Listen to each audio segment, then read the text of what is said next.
The strangest request George Strait ever received from a fan.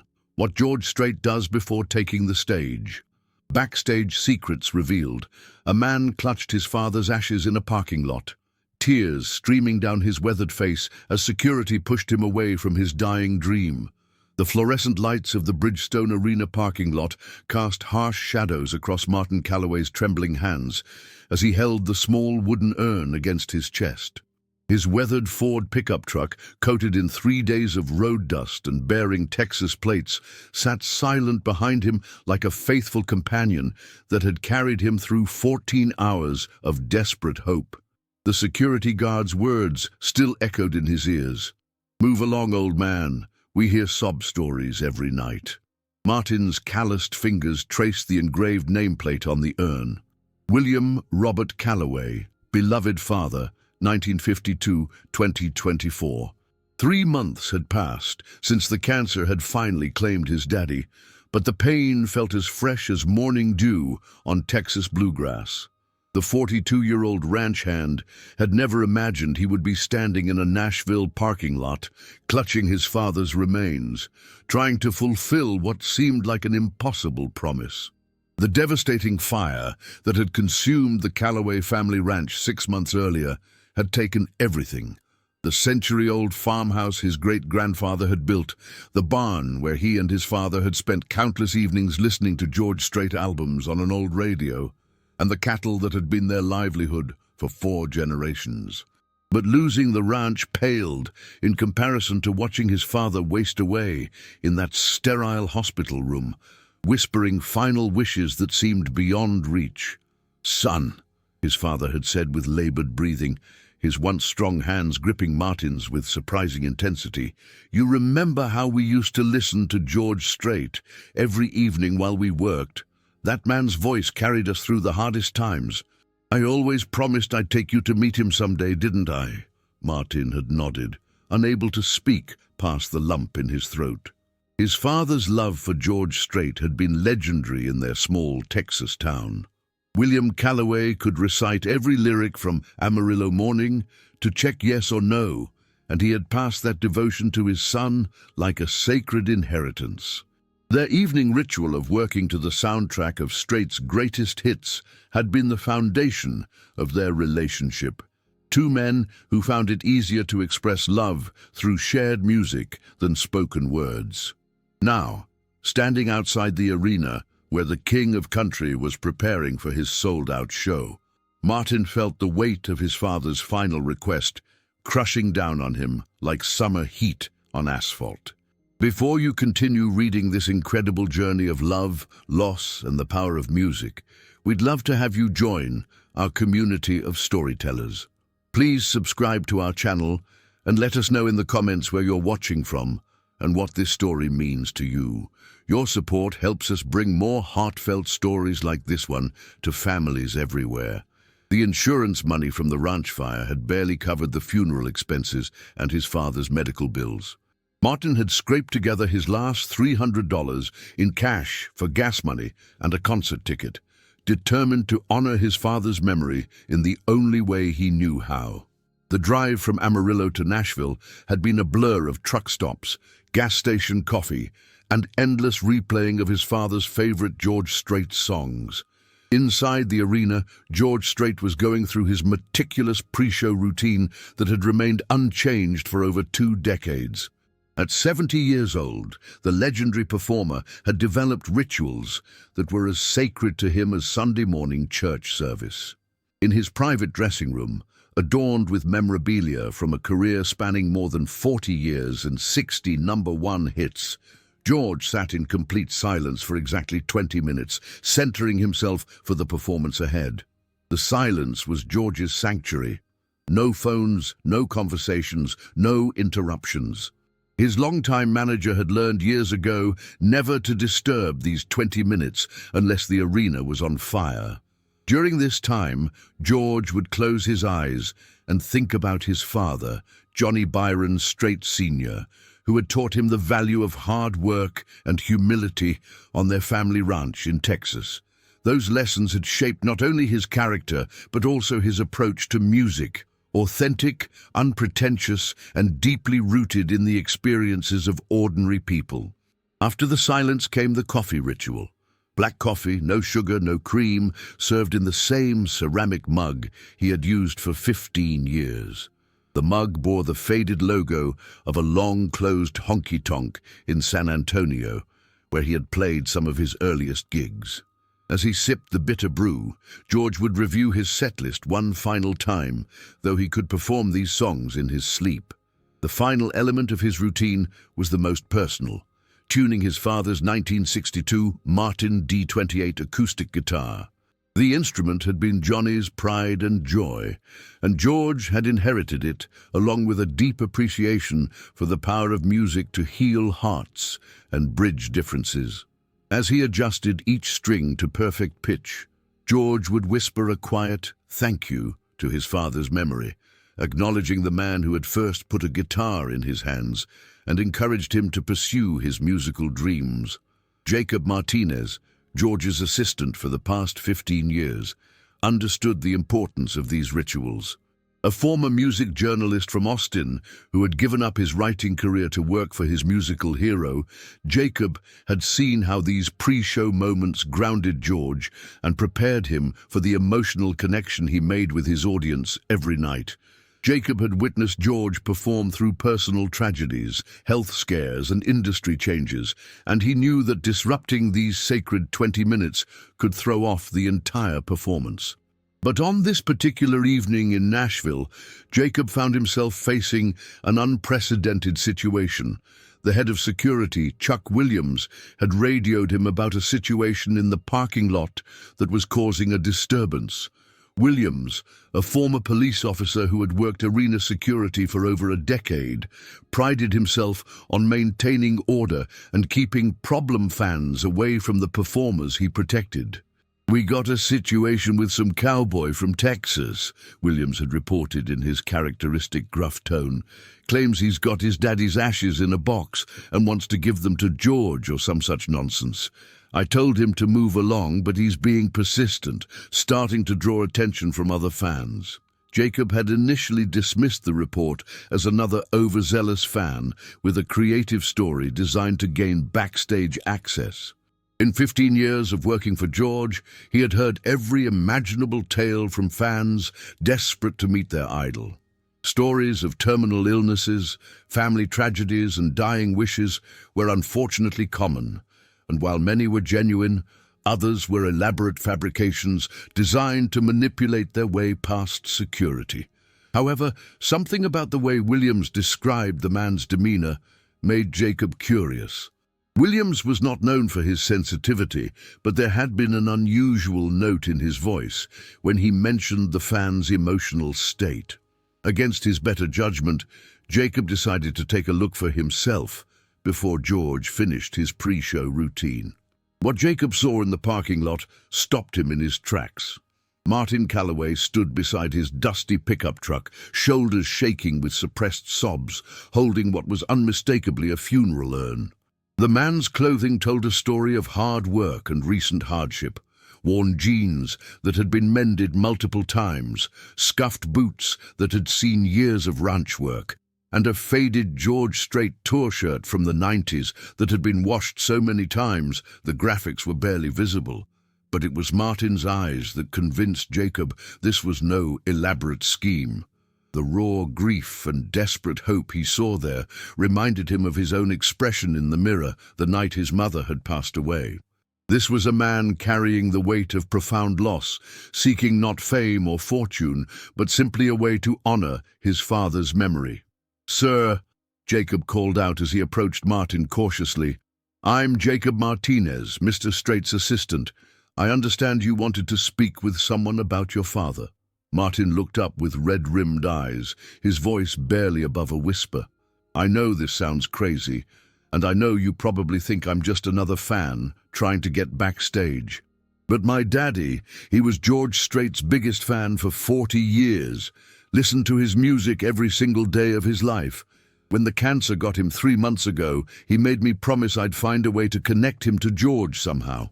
Jacob studied Martin's face, looking for any sign of deception. What he found instead was the unmistakable authenticity of genuine grief. The way Martin held the urn, the tremor in his voice, the careful reverence with which he spoke his father's name, these were not the actions of someone spinning a tale for personal gain. "What exactly did your father ask you to do?" Jacob asked gently. Martin's hands tightened around the urn.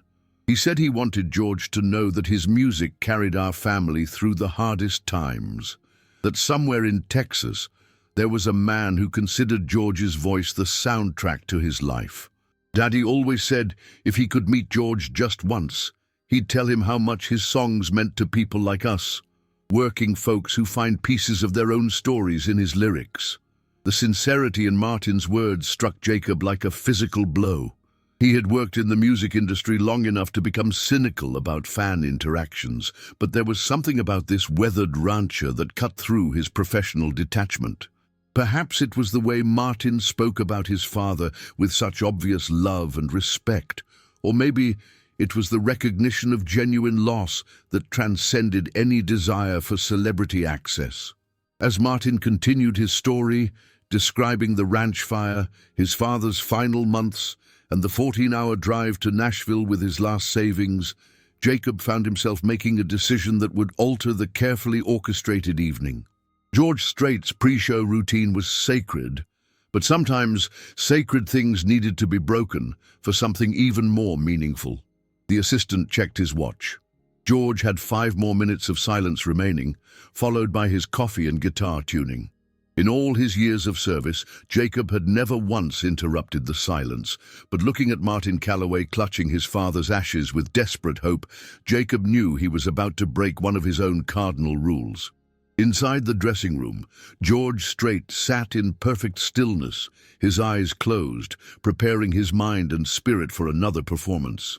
He had no idea that just outside the arena, a man from Texas was about to challenge everything he thought he knew about the impact of his music on the lives of his fans. The wooden urn in Martin's hands seemed to grow heavier as the minutes ticked by, containing not just his father's remains, but 40 years of shared memories, evening conversations accompanied by steel guitar, and the dying wish of a man who had taught his son that music was the universal language of the human heart. What happened next would not only fulfill a dying man's wish, but would fundamentally change how the king of country approached his craft, his fans, and the sacred responsibility that comes with being someone's musical hero. Jacob's hand trembled as he reached for the dressing room door handle. In 15 years of working for George Strait, he had never once violated the sacred 20 minutes of pre-show silence. The brass nameplate reading "George Strait Private" seemed to mock him as he hesitated, knowing that what he was about to do could fundamentally alter their professional relationship. But Martin Calloway's tear-streaked face and the desperate hope in his voice had shattered Jacob's usual professional detachment. The soft knock on the door echoed like thunder in the quiet hallway. Jacob waited, counting his heartbeats, until George's familiar voice responded from within. "Come in, Jacob. You know I've got 3 minutes left." George didn't even open his eyes as Jacob entered, his lean frame relaxed in the worn leather chair that traveled with him to every venue. At 70, the king of country still maintained the posture of a man 20 years younger, his silver hair perfectly combed, and his signature Western shirt pressed to perfection. The silence in the room felt sacred, almost church-like, broken only by the distant rumble of the crowd gathering outside. "George, I'm sorry to interrupt, but there's something you need to know about," Jacob said quietly, his voice barely above a whisper. "There's a man in the parking lot who drove 14 hours from Texas with his father's ashes. His daddy was apparently your biggest fan for 40 years. George's eyes opened slowly, those famous brown eyes that had gazed out from countless album covers, now focusing intently on his assistant. "Jacob, you know I don't usually—" "I know, George. But this isn't usual. This man, Martin Calloway, he lost everything in a ranch fire, then lost his father to cancer 3 months ago. He spent his last $300 to drive here and honor a deathbed promise. He's not asking for money or favors or even an autograph. He just wants you to know that his father considered your voice the soundtrack to his life." George remained silent for a long moment, his fingers unconsciously strumming an imaginary guitar. The ritual of silence was more than preparation. It was his way of connecting with the deeper purpose behind his music. His father, Johnny, had taught him that music wasn't just entertainment. It was a responsibility to the people who found meaning in your songs. "Tell me about this man," George said finally, his voice carrying the weight of genuine curiosity rather than celebrity obligation. Jacob described Martin's appearance, the weathered hands clutching the funeral urn, the faded concert shirt that spoke of decades of devotion, and most importantly, the authentic grief that no amount of acting could replicate. As he spoke, George's expression shifted from professional interest to something deeper, recognition. "His daddy listened to my music every day?" George asked. "Every single day for 40 years. Martin said they used to work on their ranch every evening with your albums playing on an old radio in the barn. Said your songs carried them through the hardest times." George stood up slowly, abandoning his pre-show routine for the first time in over 2 decades. He walked to the window overlooking the parking lot, though he couldn't see Martin from this angle. "You know, Jacob, my own daddy passed 5 years ago. Johnny Strait was the reason I started playing music in the first place. He taught me that every song we sing becomes part of someone's story." The weight of that realization hung in the air between them. George had sold over 100 million records, won countless awards, and been inducted into every hall of fame that mattered in country music. But standing in that dressing room, contemplating a grieving son's promise to his deceased father, all of those accolades felt secondary to the fundamental truth his own father had taught him. Music was about connection, not celebrity.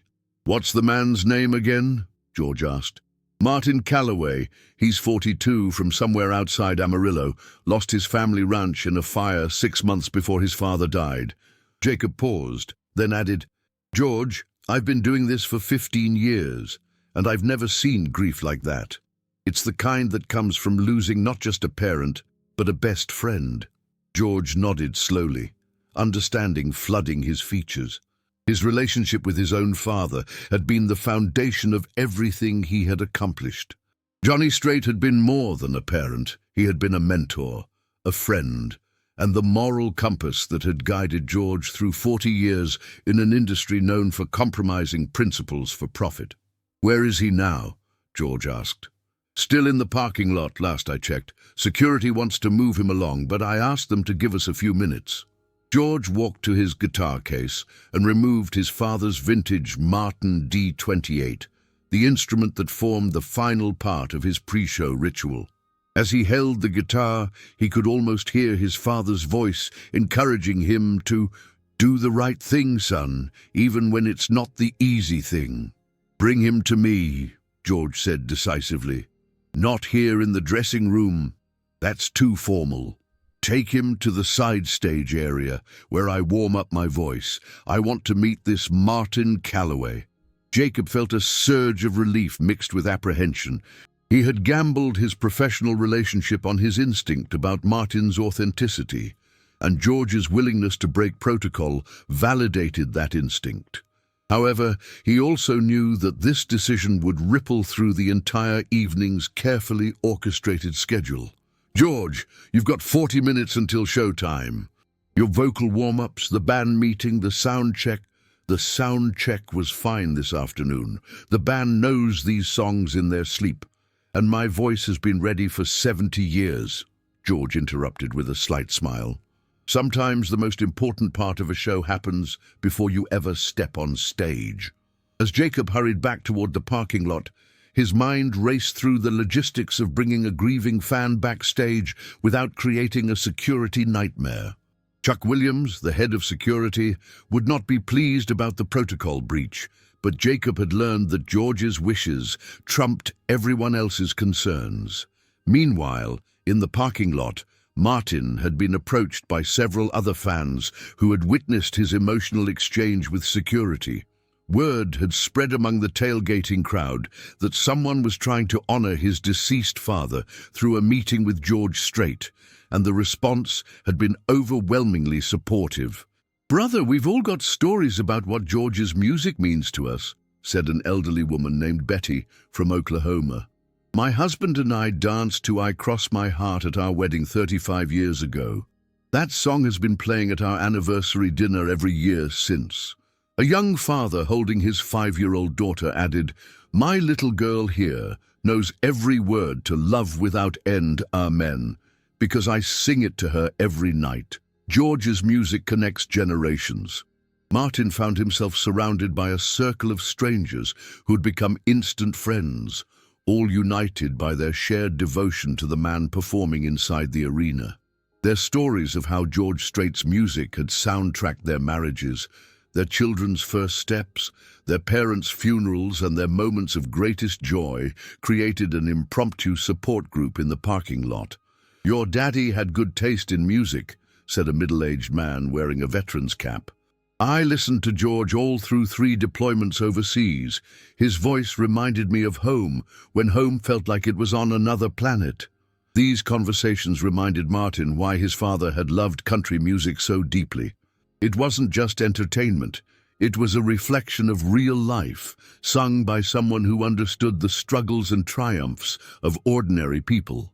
George Strait had never tried to be anything other than a humble man from Texas who happened to have an extraordinary voice and an uncanny ability to choose songs that spoke to the human experience. When Jacob reappeared in the parking lot, slightly out of breath from hurrying, Martin immediately sensed that something had changed. The assistant's demeanor had shifted from professional sympathy to genuine excitement. "Martin, Mr. Strait would like to meet you," Jacob announced, causing a ripple of amazement through the gathering crowd. Martin's knees nearly buckled. He wants to meet me? Right now. He's waiting in the side stage area." Jacob's voice carried the weight of the unprecedented nature of this invitation. "Mr. Calloway, I need you to understand something. In 15 years of working for George, I have never seen him alter his pre-show routine for anyone. What's happening here is extraordinary." As Jacob led Martin through the arena's back corridors, past walls covered with photographs of country music legends and gold records representing decades of musical history, Martin felt as though he was walking through a dream. The funeral urn containing his father's ashes seemed to pulse with warmth in his hands, as if William Calloway's spirit was as excited as his son about this impossible meeting. The backstage area buzzed with the controlled chaos that preceded every major concert. Sound technicians ran final checks on equipment. Band members tuned their instruments, and various crew members hurried past with clipboards and headsets. But for Martin, all of this activity faded into background noise as Jacob led him toward a curtained area marked "Authorized Personnel Only." "He's just through here," Jacob said, pausing at the entrance. "Martin, George is a humble man, but he's also the king of country music. Just be yourself. That's what got you this far." Martin nodded, his throat too tight with emotion to speak. As they pushed through the curtain, he found himself in a smaller, quieter space lined with amplifiers and spare instruments. And there, sitting on a simple wooden stool with an acoustic guitar across his lap, was George Harvey Strait Sr. himself. The man looked exactly as Martin had imagined, but somehow more real, more human than any photograph or television appearance had ever conveyed.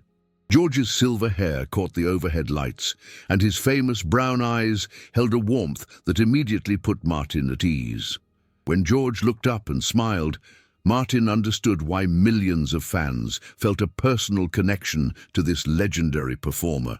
"You must be Martin," George said, setting his guitar aside and standing to extend his hand. "I'm George. I hear your daddy was a fan of my music." Martin's voice came out as barely more than a whisper. "Mr. Strait, I can't believe... thank you so much for... My daddy would be..." "Easy there, son," George said gently, his hand still clasping Martin's. "Jacob tells me you drove a long way to be here tonight. Why don't you tell me about your father?" As Martin began to speak about William Calloway, describing their evening rituals in the barn, their shared love of country music, and his father's dying wish, George listened with the complete attention of someone who understood the profound impact that music could have on a person's life. The King of Country had heard thousands of fan stories over the years, but something about Martin's quiet sincerity and obvious grief resonated deeply with his own experience of loss. What neither man knew was that Chuck Williams, the head of security, was at that very moment discovering Martin's abandoned position in the parking lot and radioing an increasingly frustrated search for the problem fan who had somehow disappeared from his carefully monitored perimeter. The confrontation that was building would test not only George's commitment to treating every fan with dignity, but also challenge the very systems that protected celebrities from their admirers. In the next few minutes, Martin's simple request to honor his father's memory would expose the sometimes ugly machinery that operated behind the scenes of fame, forcing George to choose between the comfortable distance of celebrity and the messy, beautiful reality of human connection. The funeral urn in Martin's hands held more than his father's ashes. It contained 40 years of devotion, thousands of shared memories, and the dying wish of a man who had found the soundtrack to his life in the voice of a humble cowboy from Texas who had somehow become the king of country music. "My daddy's name was William Robert Calloway," Martin began, his voice gaining strength as he looked into George's attentive eyes. "He was born the same year as you, 1952, and he used to say that made you two connected somehow. When Unwound came out in 1981, Daddy was 29 years old, working 18-hour days, trying to keep our family ranch afloat during the worst drought Texas had seen in decades." George settled back onto the wooden stool, his famous composure giving way to genuine curiosity. In the dim lighting of the side stage area, surrounded by the tools of his trade, guitars, amplifiers, and microphones, the King of Country looked like what he had always been at heart, a storyteller preparing to hear another person's tale. "That was my first #1 hit," George said quietly. "I remember being so nervous about whether people would connect with it. Your daddy was one of the early believers then." Martin's grip tightened on the funeral urn. "He bought that album the day it came out, drove 43 miles to the record store in Amarillo because our little town didn't have one. He played it so many times that summer that my mama threatened to throw the record player out the window." A smile broke through Martin's grief for the first time that evening. "But she loved your music too, said you had an honest voice." As Martin continued his story, describing how his father had purchased every George Strait album on the day of release, attended 3 concerts over the decades, and passed down his love of country music like a family heirloom, George found himself transported back to his own memories of his father. Johnny Strait had been a cattle rancher too, a man who understood the value of hard work and the importance of staying true to your roots. "Daddy used to say that listening to your songs was like having a conversation with an old friend," Martin continued. "When times got tough, and Lord knows we had plenty of tough times, he'd put on Amarillo Morning or All My Exes Live in Texas, and somehow everything felt manageable again. Your music wasn't just entertainment in our house, Mr. Strait. It was medicine for the soul." Meanwhile, Chuck Williams was conducting an increasingly agitated search through the arena's corridors. The head of security had worked major venues for over a decade, and his reputation for maintaining order was legendary among arena staff. He prided himself on knowing the location of every person in his domain, especially potential problem cases like emotional fans with elaborate stories. "Rodriguez, Martinez, sound off!" Williams barked into his radio. "The Texas cowboy with the box of ashes. Where is he?" "Last seen talking to Jacob Martinez in the parking lot, sir," came the crackling response from one of his junior officers. Williams's jaw tightened. Jacob Martinez was supposed to clear these situations through security before taking any action. The assistant's decision to handle this independently was a breach of protocol that Williams would not tolerate, regardless of Jacob's relationship with the star performer. Fine Martinez now. If he's brought that fan backstage without authorization, we have a serious security breach on our hands. Back in the side stage area, George was asking Martin about the ranch fire that had devastated his family's livelihood. As Martin described watching 4 generations of family history disappear in flames, his voice broke with a pain that transcended mere financial loss. It wasn't just the buildings, Mr. Strait. That fire took our family's story. Photo albums, my grandfather's letters from World War II, my great-grandmother's wedding dress that had been stored in the attic. But the worst part was watching my daddy lose hope. He was 72 years old, and he felt like he had failed as the keeper of our family legacy. George's throat tightened as he listened. His own family ranch in Texas remained intact, but he could imagine the devastation of watching a century of memories reduced to ashes. How did your father handle that kind of loss? That's when your music became even more important to him, Martin replied. In those last months, when the cancer was eating him alive and the insurance company was fighting us over the fire claim, Daddy would sit in his hospital bed with headphones on, listening to your greatest hits album over and over. The nurses said they'd never seen a patient find so much peace in music. Martin's hands trembled as he continued. The night before he passed, Daddy was so weak he could barely whisper. But he grabbed my hand with whatever strength he had left and made me promise something. He said, "Son, I need you to find a way to let George Strait know that his voice carried a Texas rancher through 40 years of joy and sorrow. Tell him that somewhere out there, a man named William Calloway considered his music the soundtrack to a life well lived." The emotion in Martin's voice was so raw, so authentic, that George felt his own eyes beginning to water. In 40 years of performing, he had heard countless stories about how his music had touched people's lives. But there was something about Martin's quiet devotion to his father's memory that cut straight to his heart. "Your daddy sounds like he was a good man," George said simply. "The best man I ever knew," Martin replied. "He taught me that keeping your word matters more than anything else in this world. That's why I had to come here tonight, even though I knew the chances of actually meeting you were about as slim as finding water in a drought. I promised him, and a promise to your dying father is sacred." At that moment, Chuck Williams burst through the curtained entrance, his face red with indignation and his hand resting on the radio clipped to his belt. The security chief's imposing presence immediately changed the atmosphere in the intimate space, bringing the harsh reality of celebrity protection protocols crashing into what had been a deeply personal moment. "Jacob, what the hell do you think you're doing?" Williams demanded, his voice booming in the confined space. "You brought an unauthorized civilian into a restricted area without security clearance. This is exactly the kind of breach that gets people fired and venues sued." Jacob stepped forward, positioning himself between Williams and Martin. "Chuck, this is different. George wanted to meet—" "I don't care what George wanted," Williams interrupted, his years of military training evident in his authoritative tone. "My job is to protect him from exactly this kind of situation. Emotional fans with sob stories are a dime a dozen, Martinez. They all have dying relatives and tragic circumstances, and they all think their story is special enough to warrant breaking security protocols." George stood up slowly, his presence commanding despite his soft-spoken nature.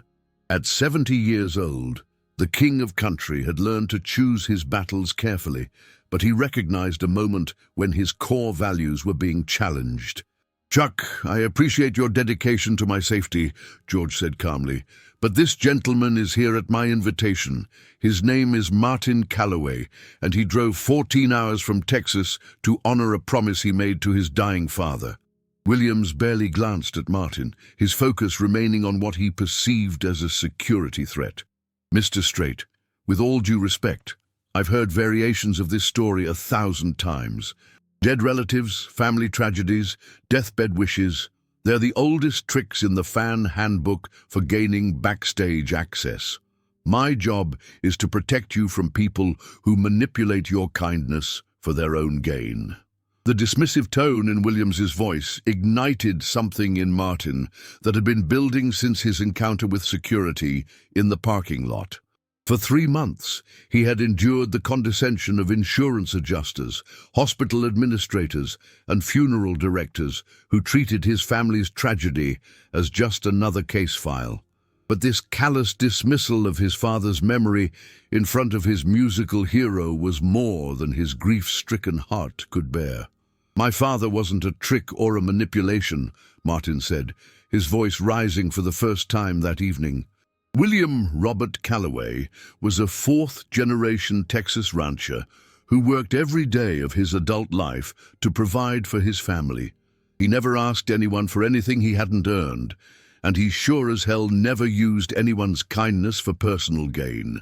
Don't you dare stand there and reduce his memory to some kind of con game. William stepped closer to Martin, his intimidating bulk designed to cow potential troublemakers into submission. "Listen, pal, I don't care if your daddy was John Wayne himself. You don't belong here, and you're going to leave now, before this becomes a bigger problem than it already is." "That's enough," George said sharply, his famous composure cracking for the first time. "Chuck, you work for me, and right now you're being disrespectful to a guest I invited into my space. Martin is not a security threat. He's a son honoring his father's memory." But Williams was not backing down. His reputation as a no-nonsense security chief was built on exactly these kinds of confrontations, and he wasn't about to let what he perceived as a manipulation succeed, regardless of George's misguided sympathy. "Mr. Strait, I've protected celebrities for over 10 years, and I can smell a scam from a mile away. This guy shows up with a convenient sob story and a box of what he claims are ashes. How do we even know what's really in that urn? For all we know, it could be drugs, weapons, or any other contraband disguised as a sentimental relic." The suggestion that his father's remains might be something sinister hit Martin like a physical blow. The funeral urn he held contained all that remained of the man who had raised him, taught him right from wrong, and shaped his understanding of integrity and honor. To hear those sacred ashes dismissed as potential contraband was an insult that transcended his personal grief and struck at the very foundation of his relationship with his deceased father. "You want to know what's in this urn?"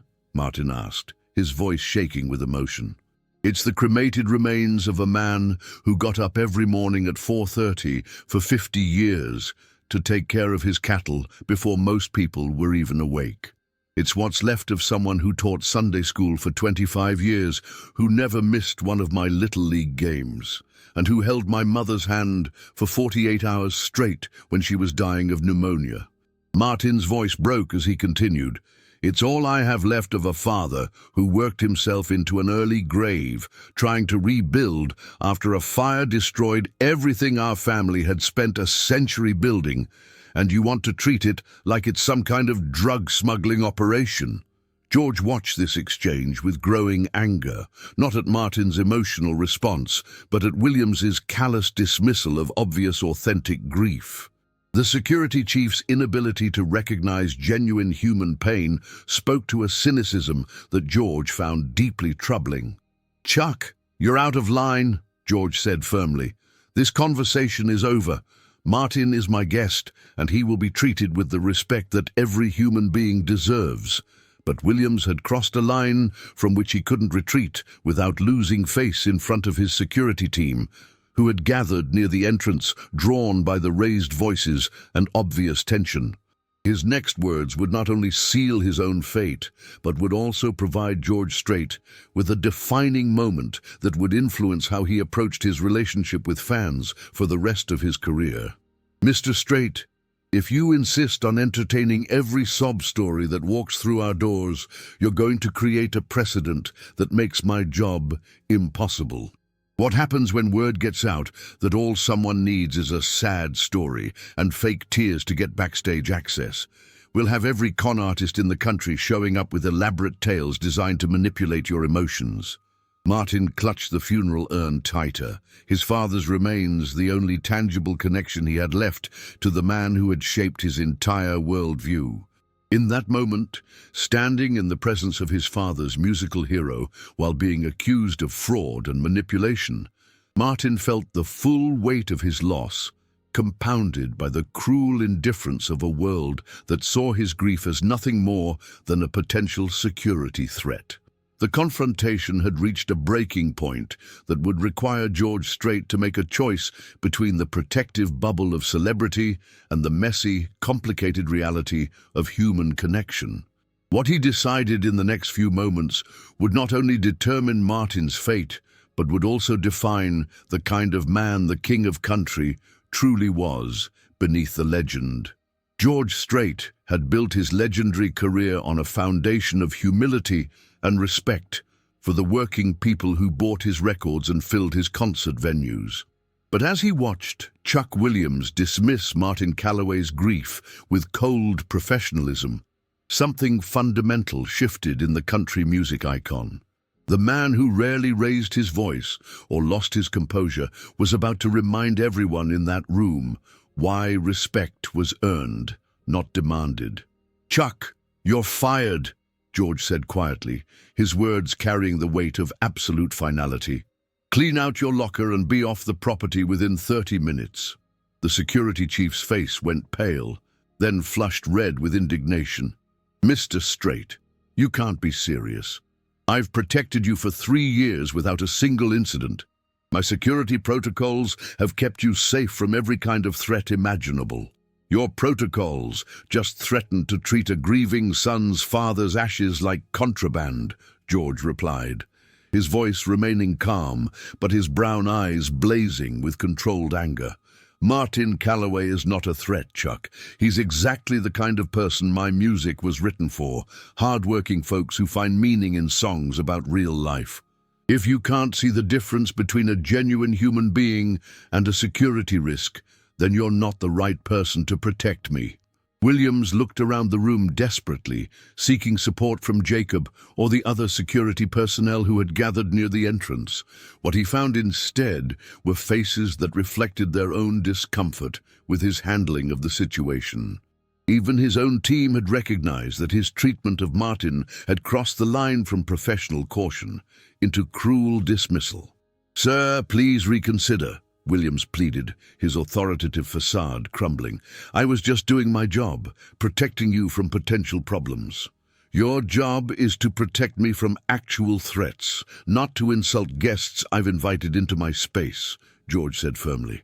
"Martin drove 14 hours and spent his last $300 to honor a promise to his dying father. That's not a problem to be managed. That's the kind of devotion that reminds me why I do this job in the first place." As Williams gathered his equipment and prepared for the humiliating walk past his former colleagues, George turned his full attention back to Martin, who stood frozen in shock at the dramatic turn of events.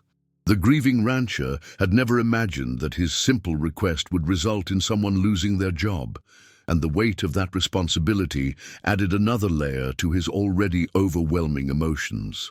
"Martin, I'm sorry you had to witness that," George said gently. "Chuck forgot that every person who walks through our doors deserves basic human dignity. Your father's memory deserves better than what just happened here." Martin's voice was barely audible. "Mr. Strait, I never wanted anyone to get fired. I just wanted to honor my daddy's wishes. I know that, son. And that's exactly why Chuck had to go. Anyone who can't recognize authentic grief when they see it has no business working around people who trust me with their emotions." George gestured toward the wooden stool he had been occupying. "Now, why don't you tell me more about your father's favorite songs?" As Martin settled into sharing memories of William Calloway's musical preferences, describing how his father would hum Amarillo Morning while feeding cattle and play The Chair whenever he wanted to remember his courtship of Martin's mother, George found himself experiencing something he hadn't felt in years. The protective layers of celebrity that had accumulated over 4 decades began to peel away, revealing the simple country boy from Texas who had started this musical journey with nothing but a guitar and a dream. Daddy's absolute favorite was "Love Without End, Amen," Martin said, his voice gaining strength as he spoke about his father's passion. He said that song captured everything he felt about being a father, but could never put into words himself. When I was going through my rebellious teenage years, he'd play that song instead of lecturing me, said George Strait could explain love better than he ever could. George's throat tightened with emotion. "Love Without End, Amen" had always been one of his most personal songs, written about the unconditional love between fathers and sons. To hear that it had served as a communication tool between Martin and his father added layers of meaning that even the songwriter hadn't anticipated. "Your daddy sounds like he understood what that song was really about," George said quietly. "It wasn't just about forgiveness. It was about the kind of love that doesn't depend on perfect behavior or achievements. It's about loving someone simply because they're yours." Martin nodded, tears flowing freely now as he remembered his father's attempts to express emotions that didn't come easily to men of his generation. That's exactly what Daddy was like. He never said "I love you" very often, but he showed it every single day. When I graduated high school, when I got married, when my marriage fell apart, he was always there, steady as sunrise, playing your songs and reminding me that some things in life don't change even when everything else falls apart. As Martin continued sharing memories, something unexpected began to happen. George found himself not just listening politely to a fan's story, but genuinely connecting with another man's experience of loss and love. The artificial barriers between celebrity and admirer dissolved, replaced by the simple recognition of shared humanity. "Martin, can I ask you something?" George said during a pause in the conversation. "Of course, Mr. Strait. Anything. What do you think your father would want you to do after tonight? I mean, you've kept your promise to him by getting his story to me. What comes next for you?" Martin's face clouded with uncertainty. "I honestly don't know, sir. The ranch is gone, Daddy's gone, and I've been so focused on keeping this promise that I haven't thought much about tomorrow. I've got about $47 left to my name and a truck that might make it back to Texas if I'm lucky." The honesty in Martin's response hit George like a physical blow. Here was a man who had sacrificed everything to honor his father's memory, with no thought for his own future welfare. The selflessness of that devotion reminded George of the values his own father had instilled in him, putting family and promises before personal comfort or financial security. "What kind of work did you do on the ranch?" George asked. "Everything, really. Cattle management, equipment repair, crop rotation, bookkeeping. Daddy taught me that a real rancher has to understand every aspect of the operation. I can fix just about any piece of farm equipment ever made, and I know cattle breeding better than most folks with fancy agriculture degrees."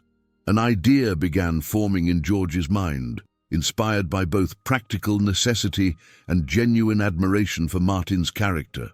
The Strait family still maintained their ranch operations in Texas, and George's ranch manager had mentioned needing experienced help with their expanding cattle operation.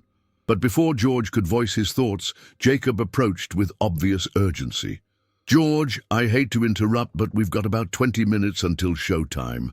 The crowd is getting restless, and the opening act finished 10 minutes ago." George looked at his watch, surprised by how much time had passed during his conversation with Martin.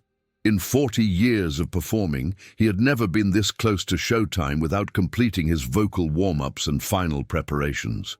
Yet he felt more ready to perform than he had in months, energized by the authentic human connection he had just experienced. "Martin, I want you to stay for the show. Jacob, get him a good seat down front where I can see him." George paused, then made a decision that would surprise everyone in the room.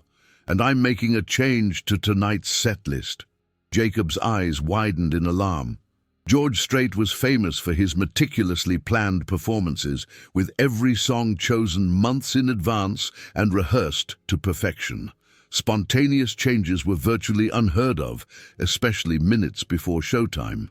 "What kind of change?" Jacob asked carefully. "I'm opening with 'Love Without End, Amen' instead of 'Here for a Good Time.' And I want you to make sure Martin's story gets to the lighting crew. When I sing that song, I want a single spotlight on him in the audience." Martin's face went white with shock. "Mr. Strait, you don't have to—" "Yes, I do," George interrupted. "Your father spent 40 years supporting my music, and you drove 14 hours to honor his memory. The least I can do is dedicate his favorite song to him in front of 20,000 people who understand exactly what that kind of love means." As the final preparations began for George's entrance onto the stage, Martin found himself swept along in a whirlwind of activity that felt like an elaborate dream. Arena staff fitted him with security credentials, ushered him through corridors he had only imagined from the parking lot, and seated him in the front row with a view that 40,000 other fans would have killed for. But as the house lights dimmed and the crowd erupted in anticipation of their musical hero's appearance, Martin's thoughts turned to the small wooden urn he still clutched in his hands. William Calloway had never imagined that his dying wish would result in such an extraordinary evening, but somehow his son's determination to keep a promise had created magic that transcended the ordinary boundaries between performers and their audience. The opening notes of "Love Without End, Amen" filled the arena as George Strait walked onto the stage, his presence commanding the immediate attention of every person in the building. But when the single spotlight illuminated Martin Calloway in the front row, holding his father's ashes and weeping openly, something special happened that would be remembered by everyone present as one of the most emotionally powerful moments in country music history. George's voice, seasoned by decades of performance, but somehow renewed by the evening's events, carried an extra weight of meaning as he sang about the eternal bond between fathers and sons. In the audience, 20,000 people found themselves thinking about their own parents, their own children, and the songs that had provided the soundtrack to their most important relationships. As the song reached its climactic verse about love that transcends even death, George's eyes found Martin's across the vast arena. The connection between the performer and the grieving son created a moment of pure emotion that reminded everyone present why music had the power to heal hearts and bridge the distances between strangers. Martin held his father's ashes closer to his chest, feeling as though William Calloway's spirit was somehow present in that arena, finally meeting the musical hero he had admired for 4 decades. The promise had been kept, but the evening was far from over. George Strait had one more surprise planned that would ensure Martin Calloway never forgot this night, and that William Calloway's memory would live on in ways his son had never dared to imagine. The crowd's thunderous applause as the song ended seemed to shake the very foundations of the building, but for Martin, the only sound that mattered was the echo of his father's favorite lyrics still reverberating through his heart. The arena erupted in thunderous applause as George Strait concluded, "Love Without End, Amen." But the king of country remained motionless at center stage, his eyes locked on Martin Calloway in the front row. The spotlight that had illuminated the grieving son during the song remained steady, creating an intimate moment between performer and audience member that transcended the typical concert experience. "Ladies and gentlemen," George said into the microphone, his voice carrying easily to the furthest reaches of the packed venue, "tonight, I met a man who reminded me why I fell in love with country music in the first place. Martin Calloway drove 14 hours from Texas to honor a promise he made to his dying father, a promise to somehow connect his daddy's memory to the music that had been the soundtrack to their relationship for 40 years. The crowd fell silent, sensing that something extraordinary was unfolding before them. In an era of manufactured celebrity moments and social media stunts, George's unscripted honesty created a rare authenticity that resonated with every person in the building. Martin's daddy, William Calloway, was a fourth-generation Texas rancher who lost everything in a fire 6 months before cancer took his life, George continued, his voice thick with emotion. But he never lost his love for country music, and he never stopped believing in the power of songs to heal hearts and build connections between strangers. Martin sat frozen in his seat, still clutching his father's funeral urn, overwhelmed by the surreal experience of hearing his family's story told to 20,000 people by his father's musical hero. The spotlight felt warm on his face, but not uncomfortably so. More like the gentle heat of a summer evening on the ranch, when he and his father would sit on the porch listening to George Strait albums as the sun set over the Texas plains. "Now, I've got something I want to do tonight that I've never done before in 40 years of performing," George announced, causing a ripple of anticipation to sweep through the arena. "Martin, would you come up here on stage with me?" The request hit Martin like a bolt of lightning. His legs felt too weak to support him, and for a moment he wondered if he had misheard George's words. 20,000 faces turned toward him, and he felt the weight of their collective attention like a physical force. "Go on, son," encouraged an elderly woman sitting beside him, her own eyes wet with tears. "Your daddy's watching from heaven, and he's probably prouder than a peacock right about now."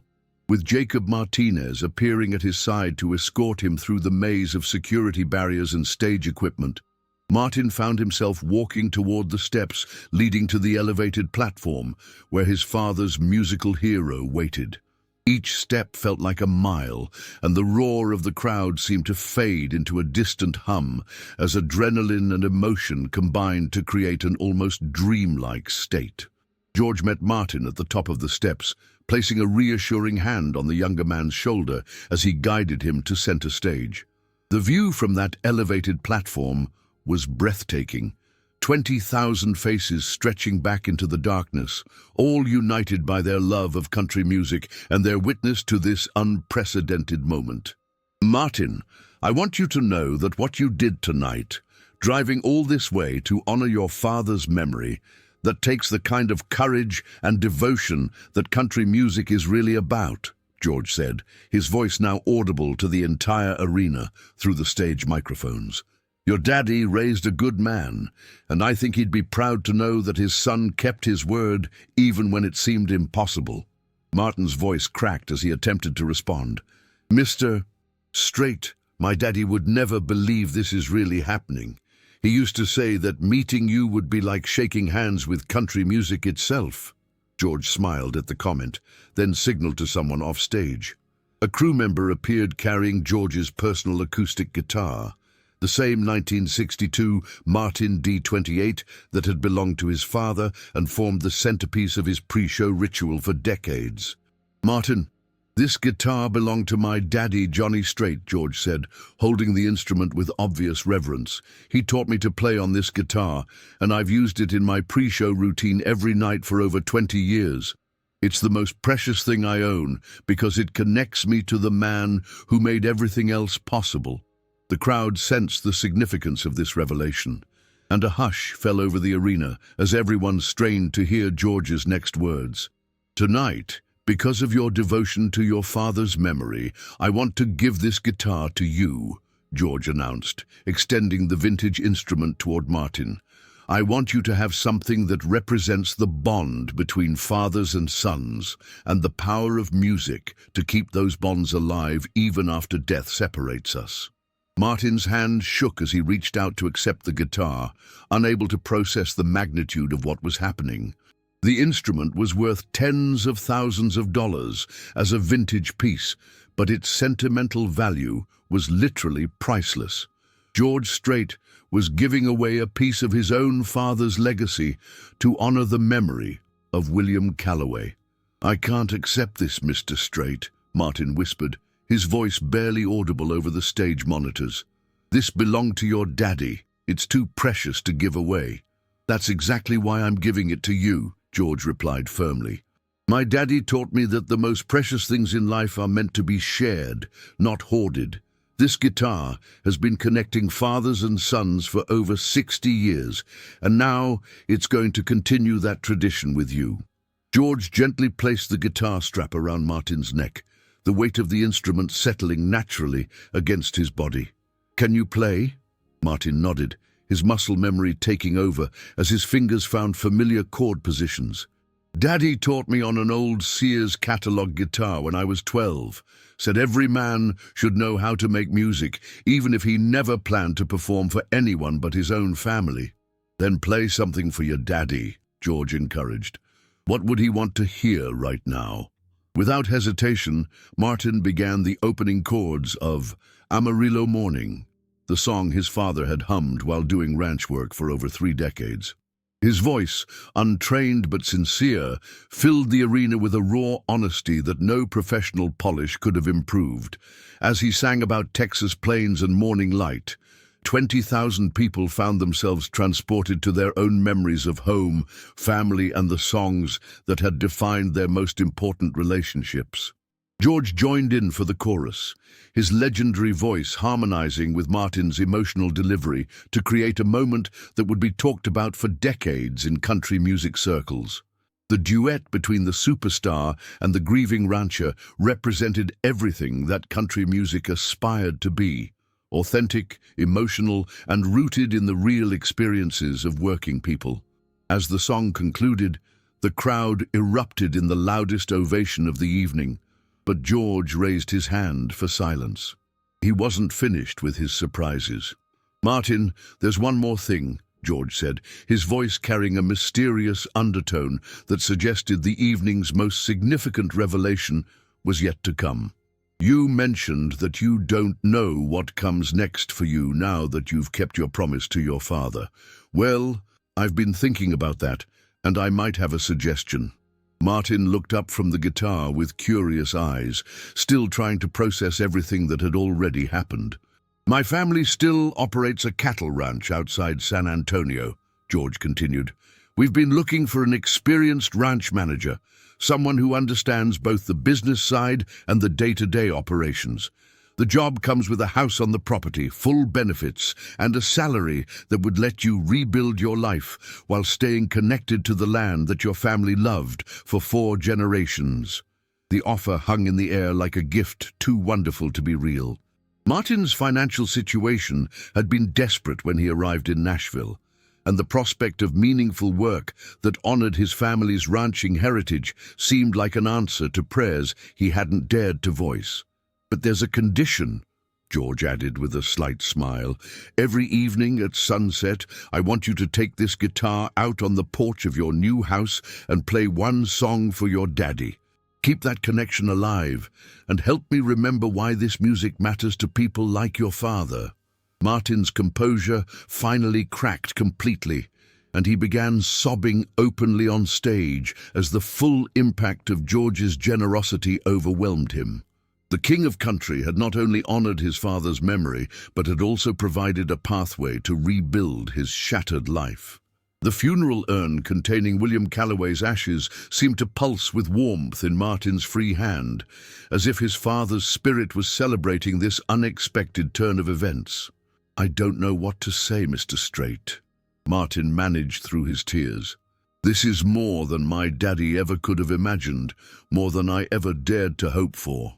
"Just say you'll take the job and keep playing that guitar," George replied. "And maybe someday, when you're ready, you can tell me more stories about your father. I have a feeling William Calloway had a lot of wisdom that's worth remembering." As the 2 men embraced on stage, the arena erupted in sustained applause that seemed to go on forever. 20,000 strangers had witnessed something rare and beautiful: the intersection of grief and hope, loss and renewal, desperation and grace. George Strait had demonstrated that true leadership in country music meant more than selling records or filling venues. It meant recognizing the humanity in every person who found meaning in your songs. The rest of the concert proceeded with George's trademark professionalism, but everyone present understood that the evening's most important moment had already occurred. Martin remained on stage for 2 more songs before being escorted back to his seat, where he spent the remainder of the show holding both his father's ashes and his new guitar, marveling at how completely his life had changed in the span of a few hours. After the final encore, as the crowd filed out into the Nashville night, Martin found himself backstage once again, but this time as an honored guest rather than a desperate supplicant. George's band members, crew, and management team all made a point of introducing themselves and welcoming him into what felt like an extended family united by music and mutual respect. "Your daddy would be so proud," Jacob said as he helped Martin arrange transportation for his guitar and personal belongings. "I've worked for George for 15 years, and I've never seen him connect with someone the way he connected with you tonight." As Martin prepared for the drive back to Texas, this time with a job waiting for him and hope restored to his heart, he reflected on the power of keeping promises even when they seemed impossible to fulfill. His father's dying wish had seemed like a burden when he left Amarillo that morning, but it had become the catalyst for a transformation that neither father nor son could have imagined. The funeral urn would soon find a place of honor in Martin's new home on the Strait family ranch, where evening guitar sessions would become a sacred ritual connecting 3 generations of fathers and sons. William Calloway's love for George Strait's music had created a legacy that would endure long after the last notes of that unforgettable Nashville concert had faded into memory. In the parking lot where his journey had begun just a few hours earlier, Martin loaded his father's ashes and his new guitar into his old pickup truck, preparing for a drive home that would be very different from the desperate journey that had brought him to Nashville. The king of country had reminded him that in the world of authentic human connection, every person's story matters, every promise deserves to be kept, and every father's love leaves an echo that can change the world. As his truck's taillights disappeared into the Tennessee night, heading back toward the Texas plains where this story had begun, Martin Calloway carried with him the proof that sometimes the most impossible dreams come true through the simple act of honoring the people we love.